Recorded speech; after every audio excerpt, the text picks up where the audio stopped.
Cool. So as was briefly mentioned, we're going to talk about C++ and Rust today. So just so you all know who I am, I'm Isabella Muerte. And I'm a C++ Bruja. I do a lot of dark magic stuff with C++. If you know me personally, then you know that I do some really cursed things. I'm an aspirant Rustacean, so I do a bit of Rust on the side.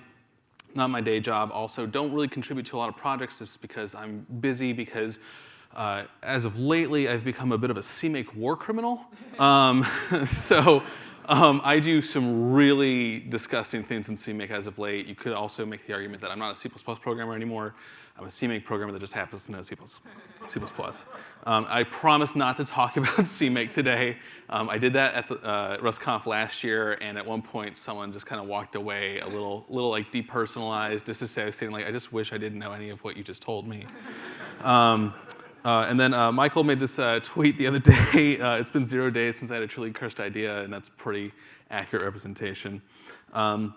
I care a lot about developer workflows, build tools, making it so that you have to type less at your computer, because the more we type, the higher chance of having arthritis as we get older increases.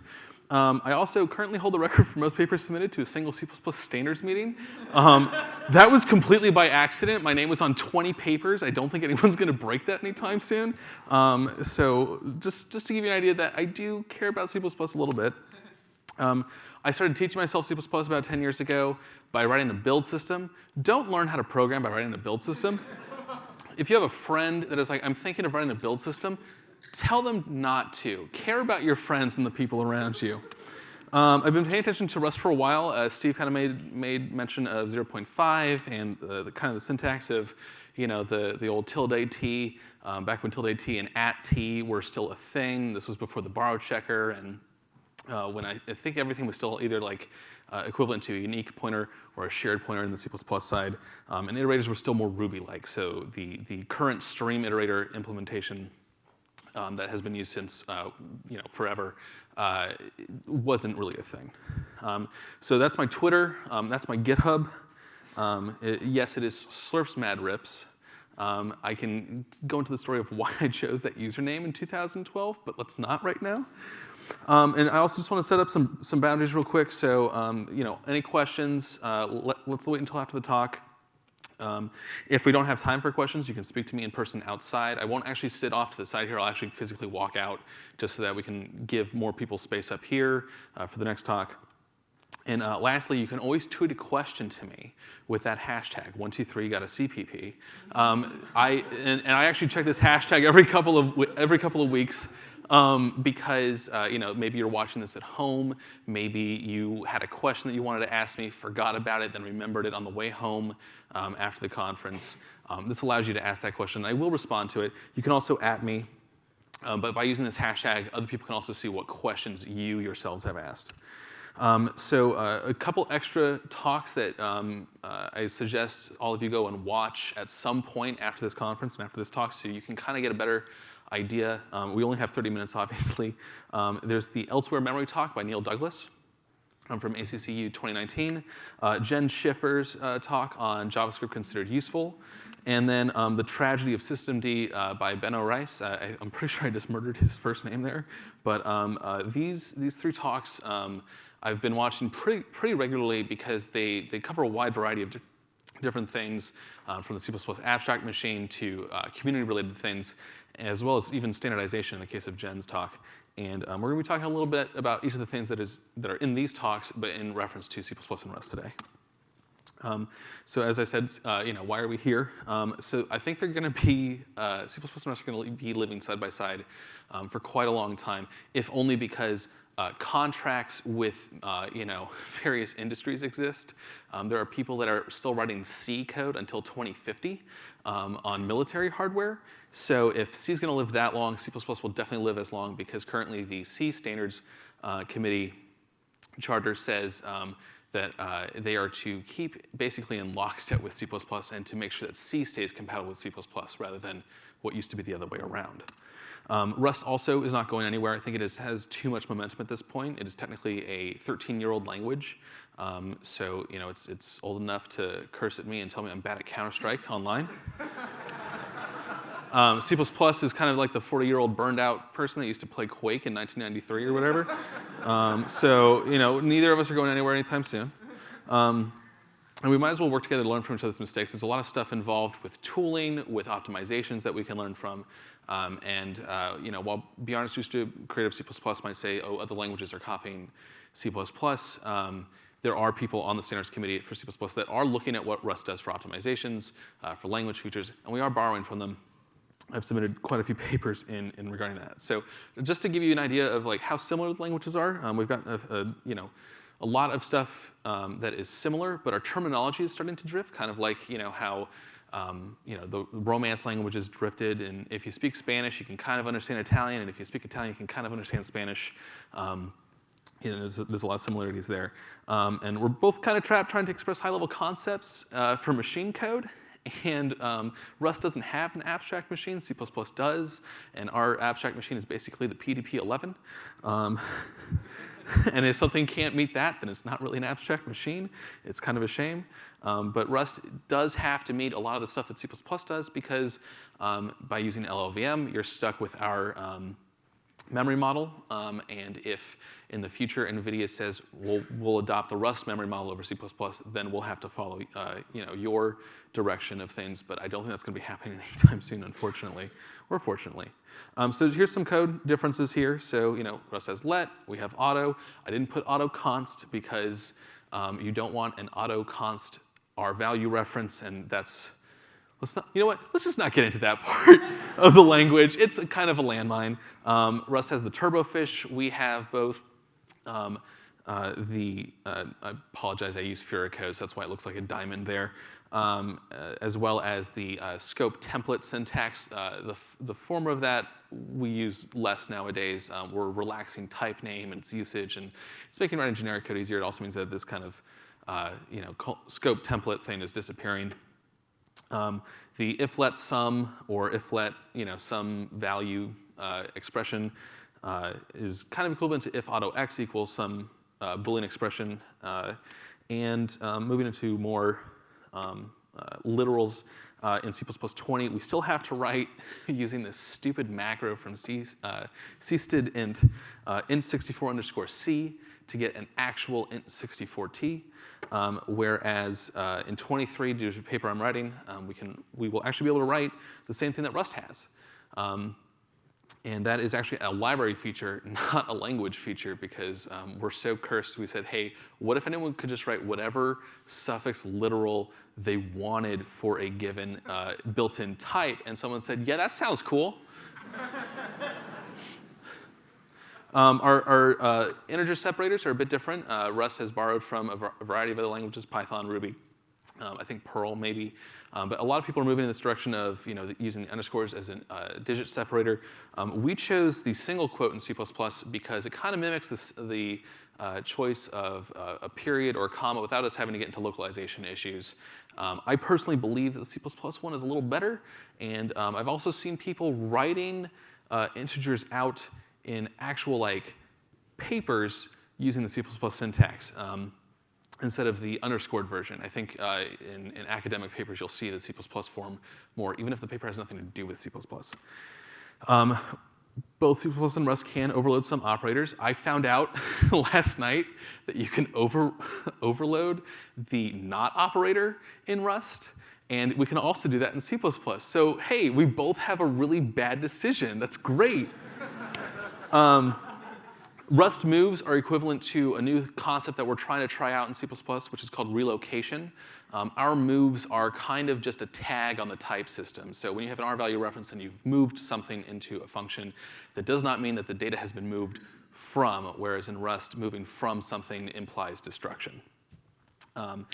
Relocation might be an optimization that comes in the future. We're still trying to even figure out the basic semantics of it.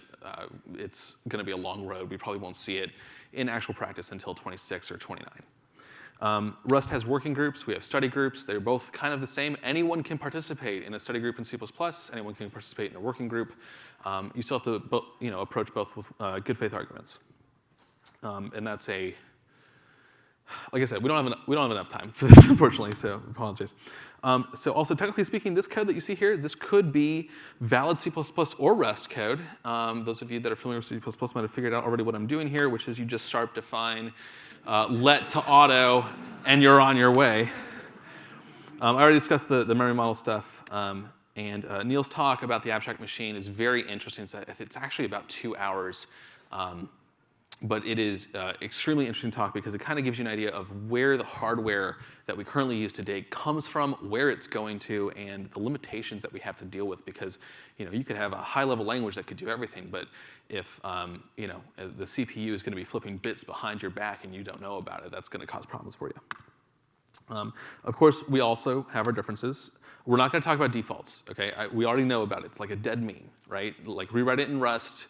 Dead meme, talking about const as default and mutability, also a dead meme. I don't want to talk about it. Let's talk about lifetime semantics. We're going to talk about concepts and traits because they're very similar but very different. This is just what I'm calling this right now, the execution context boundary. This isn't a thing that we have a term for in either community yet. But it is something that's going to be coming up because of changes in C++ 20. So Rust lifetime semantics, as I'm sure you're all aware, it's baked into the language. Otherwise, you wouldn't have a lifetime syntax to represent it. Most of the time, this concept of lifetime ownership and stuff like that can be mapped to existing APIs from foreign languages. So C, if you're trying to call into C++ in some way, and you figured out how to generate the correct symbol for it, sure, even there. And custom semantics do break down, though, when you get into stuff like Objective-C or OpenCL. And yes, from an optimization perspective, you do not want to always be retaining and releasing these. But at the same time, sometimes it's nice to just take someone's really garbage Objective-C code and then to just copy it into your own code and not have to change as much. C++ lifetime semantics, we don't have any. we literally do not. Everything involving unique pointer, shared pointer, all of this stuff is defined by the library portion of the standard. So the language doesn't have a concept of a unique pointer, of ownership and releasing ownership, of incremental counts and dereference counts and all that other stuff, or sorry, decrementing counts. But so as I said, everything's library defined, mostly. Obviously, value semantics, destructors, and stuff like that, those are at the language level. Both languages have this concept of deres. I'm not going to use RAII because, one, it's a terrible, terrible acronym. It's impossible to pronounce, right? It sounds like a bread if you just say it out loud. Whereas deres, you can make a joke about Tron and everyone's going to understand it, like immediately, right? And yes, I know a drop does not imply a destructor. It could be a scope-based resource, but deres just sounds cooler. As an example, retain pointer. This is a type I've been working on. So retain pointer, I first wrote it, the proposal for it in a night in 2016, because this is a type that is meant to work with C APIs like OpenCL or Objective-C, because Objective-C is a C runtime. It's meant to work with COM and DirectX and some parts of the Mono framework. Web browsers have implementations of retain pointer inside of them. Safari specifically inside of the WebKit tool framework, which is namespaced as WTF, has a type called retain pointer, as it turns out. I did not know this when I wrote the paper. And then also it's useful for implementing async APIs. Basically, std future, std shared pointer, std weak pointer, std exception pointer, and std retain pointer itself. All of these can be implemented with retain pointer. On the Rust side, if you had an equivalent to retain pointer, you would be able to implement both RC and arc in terms of a retain pointer. So this is a very low-level type. And it introduces this concept of adoption, right? We have the concept of extending the lifetime of a type. We have the concept of ownership of a type, but we do not have a concept of a value has come in from some boundary that we do not know where it might come from exactly. We just know that it has come in from a function, and we want to be able to use that type for a brief period and eventually kick it out of our house. So kind of like adoption, but maybe not the best term in that case, I guess. So this type is There's someone on Twitter whose name is Arvid Gersman. He is a bit of a firebrand in that he disagrees with everything the C++ community does and says, this is just overcomplicated. I don't care about this, so neither should you. But after I presented this updated version of retained pointer in 2018 last year, he came up to me and said, I've implemented this 6 times in my code base. I'm replacing it with this. And if Arvid says this is a good idea for the C++ standard library to have, then maybe you're onto something. So let's talk about traits versus concepts real quick. So Rust traits are maximally constraining, right? If a type does not mention what traits it uses, you can't call any member functions on that, right? Whereas in C++, they're minimally constraining. C++ says this type has to meet the basics of this interface, but other than that, go hog wild. I don't care if this function doesn't exist. If I have to do a lookup later, you might get an error there. And so more work has to go into a concept to make sure that the minimum interface is being met. And we're going to also discuss briefly, so they are now, I had to add this literally 5 minutes ago, special members, which are constructors, destructors, copy constructors, assignment, are now follow the best fit model as of Cologne, which was back in June.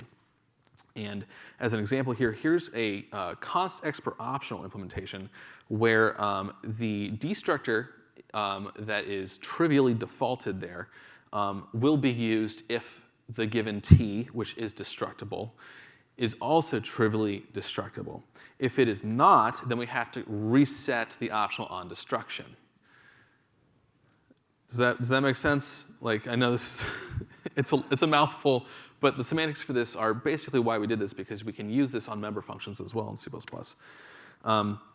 So let's look at using a concept. So this is some garbage code here, and I apologize, but this is just the best way I was able to implement this. And this is basically to say, if a type has an element type def, or if it has a pointer type def, I want to get that out of it and use that as a storage value. And so this is a slightly irregular type because, unfortunately, we have the concept of a regular and semi-regular type, but for that to be true, something has to be copyable, not only movable as a minimum. We also decided at Cologne to change all of these names to snake case instead of the uppercased form, and I didn't feel like rewriting any of this code, so you're just going to have to deal with it. So here's a pointer-like type. This is for our smart pointer interfaces, right? So you can get it, you can cast it to a bool explicitly, you can reset it with an instance of the pointer type internally, hence the pointer type of t, which we saw 2 slides up. We're not going to get into this explicitly here, but you'll also notice on this line right here, we're checking to see if you can call the arrow operator directly as a member function rather than calling the arrow, because that's a thing we can also do in C++. Isn't that a nightmare? But here's a handle, right? This handle can implement any kind of ownership model as long as that ownership is defined by this pointer-like storage type. And as an example here, we can have a unique handle, we can have a shared handle, we can have a retained handle, and we can also have a viewed handle. And you wouldn't hold this as a member inside of your class. You would actually inherit from this in C++. This is basically a mix-in type. And as an example, if we use the Android NDK as an example here we have a simple enum class with an orientation, and here's a configuration type. Now, there's a lot of code here. The important part here is that we just inherit from it. And in our constructor, that is copying, we have to call this a configuration copy thing, use this other thing called out pointer. Let's not get into that part. That's not what matters. What matters, though, is you'll notice this class does a whole bunch of stuff. You can reset with it. You can cast it to a boolean. You can check to see if it is a valid configuration or not. That is, I think, really powerful in C++, is that we do have the ability to have mix-ins that also then expand the lifetime semantics of whatever it is trying to manage. So, and in 7 slides, we described a per-type opt-in for lifetime semantics. You can have a non-owning handle, you can have a retained handle, a shared handle, or a unique handle. And that's just with concepts. Implementing that without concepts, absolutely a nightmare. And there's a whole bunch of side effects that I don't want to get into. But I think that's a very powerful part of C++ here.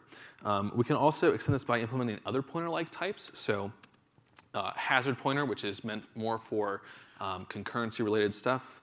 boost offset pointer, which is an optimization for shared memory operations. And even if you wanted to have some weird pointer into like Go and you were binding code with CGO, you would be able to use this as well. The execution context boundary is basically this idea of executing code at compile time versus runtime. I believe Ollie was discussing this in their talk. I missed that talk because I was trying to finish up a few slides. I apologize for that. But const generics versus const expr and const eval is basically where we're getting into this. C++ has explored this in a lot more areas. Our compilers are trying to implement bytecode interpreters for const expr just for speed purposes. So in C++20, we're getting const eval, const init, and we still have const expr. We're not going to talk about const init. It is a terrible keyword with one specific use. A lot of people don't understand its meaning. I am one of those people, so I can't explain it even if I wanted to. Functions are runtime by default, as they are in Rust. Const eval means it can only execute at compile time and in a compile time context. So if you try to return a function from main, the function will still execute at compile time, but then the value that is returned will be stored and then returned in a runtime context. Const expr is sometimes at compile time, and this is where the bridge concept of a bridge between these two boundaries for execution context comes in. We can now detect in C++20 if we are running underneath a const expr context or not, and then change our code dependent on that. In C++20, we will be able to have const expr symd semantics because at compile time we just do what it would normally do in a non-efficient way, and at compile time we can actually insert assembly instructions, right? I think that that's extremely powerful and allows you to also check to see, like, okay, because a const expr function cannot invoke undefined behavior, you can kind of check your stuff with static assert at compile time and allow the type system to kick into place. We also support virtual const expr, which, yes, this is terrifying, because if you think about it, it means that you can have a virtual const expr destructor. So we can have compile time polymorphism in the 1990s style way of inheritance and virtual functions and public inheritance. And yes, this also supports virtual base classes. So if you remember that massive slide that everyone just like gasped in horror at the closing keynote last year that had 1 million virtual base classes, that could technically be done at compile time as well. That said, though, if we can do any of this, I think Rust can do it too.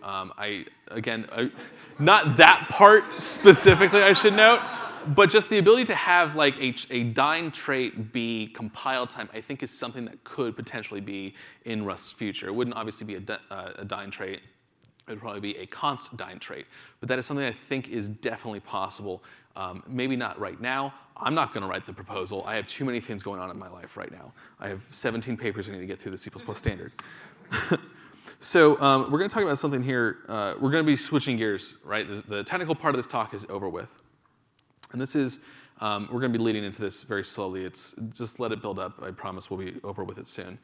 So in Benno Rice's talk, he mentions that the FreeBSD community was telling those unhappy with systemd to come to FreeBSD, right? And this is a problem because systemd's creator, even if he is an abrasive person, even if you don't like him, I don't think he deserves death threats.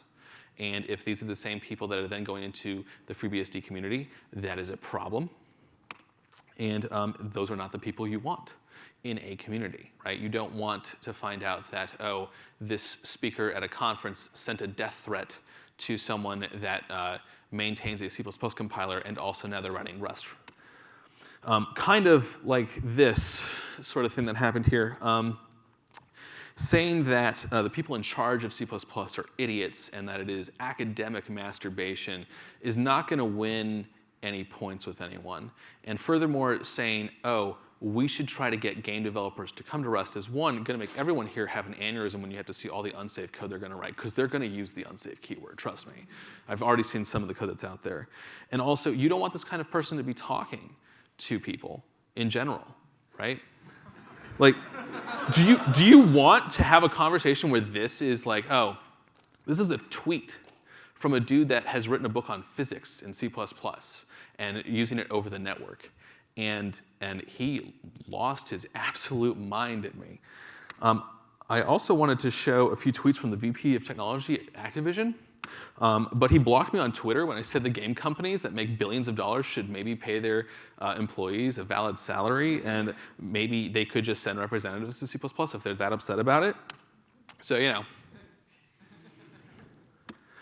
I don't think you want people like this in your milieu, right? In your general social environment. If we start to see other implementations arise, you may not have a choice but to interact with them, right?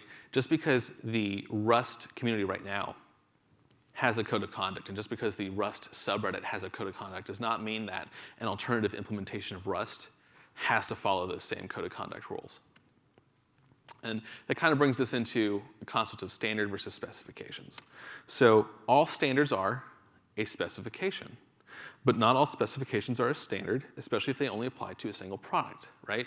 If there was a specification for the Rust compiler, that would just be a specification for what the Rust compiler can and cannot do. It does not imply that if I write my own Rust compiler, that I have to implement every part of said specification.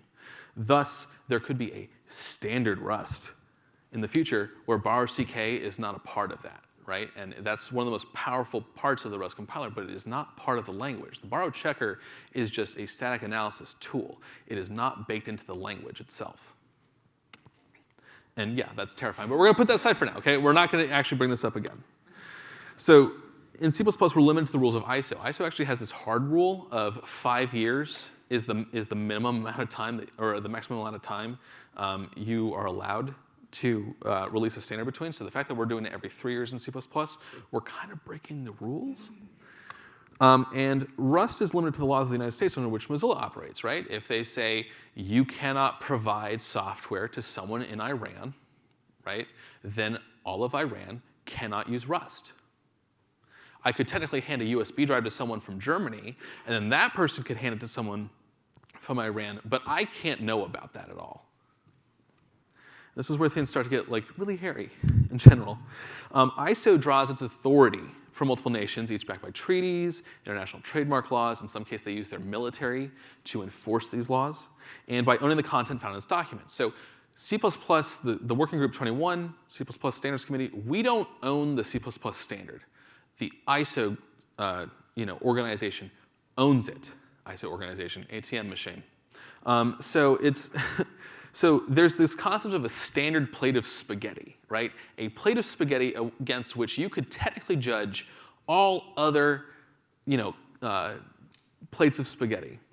And if something doesn't meet that standard plate of spaghetti, it can be deemed subpar. So there is, in fact, a minimum amount of cooked spaghetti that you can meet. And ISO owns the copyright and trademark for said document. Membership access to ISO, by the way, changes per country. In the United States, it's $2,200 a year. And you can also get some of that money made to disappear, or the requirement to disappear, if you make less than $3 million. As a result, the United States national body for ISO is massive. We have tons of companies that are not based in the United States because it's just easier to join the US one than it is to join their own countries. ECMA is an alternative organization to ISO and draws its authority from the same sources, except that it's based out of Switzerland. But corporations have as much of a say there as a national body. If Google pays $17,000 and INCITS, the American standards body, pays $17,000, they have an equal say. It's also prohibitively expensive. I think the minimum amount of money you need to pay per year for voting rights is 17,000 Swiss marks, or whatever their currency is. I don't care anymore. I don't pay attention to that stuff. So Mozilla draws its authority from United States corporate laws, such as intellectual property laws that can be used to threaten permanent destitution to anyone violating them if a court deems that someone has violated these laws, right? If a judge says, yes, you are in violation of this intellectual property, and as a result, I'm going to fine you $500 a day until you decide to come in line with these rules, that can seriously limit your future. And currently, Chelsea Manning is, I believe, paying $1,000 a day for refusing to testify in front of a grand jury. She could use some help financially, by the way. And in the above cases, a person does not have the power to say something. right? Without some labor-derived reason, right? So if something isn't for work, then changes in C++ or Rust might be dismissed, right? If I'm not doing it for a project, then you can just ignore my changes. This takes power away from users and replaces it with submission to authority. Also, I'm sorry, I'm getting the note that I need to speed up here and basically wrap up. So I'm just gonna skip ahead here. And the thing I'm trying to get at here, I guess, is that can get to a lot of this stuff. I tried so hard. Got so far in the end. Didn't even matter. So I guess the thing I'm trying to say is that I don't want Rust to standardize. I think that trying to force it into an organization that has to be backed by a nation state to enforce it is a mistake. And what Rust really needs is some kind of informal body to, well, also, by the way, I'm an anarchist. I don't have all the answers, and apparently neither do I have the time to finish this up. So we're just going to, yeah. So if an informal body for a formal standard does not exist, I don't know if it could exist and how you would even enforce any of these things. It's very difficult to talk about this stuff, and this is something that I would rather have had a lot more time to get to this point. Maybe I should have pushed it further up in the talk. You know, you all have a responsibility to yourselves and your communities, but also to the industries we work in. I guess I'm just going to close this talk up with this. You know, if you want to hide horrors and fight to prevent major catastrophe and unite humanity so we don't have to feel pain or be alone, that's not language evangelism. That's language evangelianism. And I'm sorry that this talk ended up going over the time here. I guess we're out of time? Yeah. So I will be putting these slides up on GitHub, so feel free to check that out later. And if you want to actually have the important part of the talk that I wanted to get to, which is please don't make a standard that has to close off access to the current milieu that is in this room, that is at this conference, that is at other conferences, and requires people to pay to vote. I highly suggest that you look into alternatives, even if they don't exist yet, even if you have to make something new. Thank you.